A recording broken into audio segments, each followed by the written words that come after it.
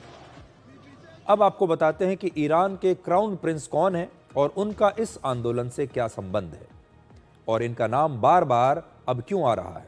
तो ईरान के crown Prince 65 वर्ष के रजा पहलवी हैं, जो पिछले 47 वर्षों से अमेरिका में रह रहे हैं और वो सोशल मीडिया की मदद से ही ईरान में अपने समर्थकों से आंदोलन के लिए अपील कर रहे हैं।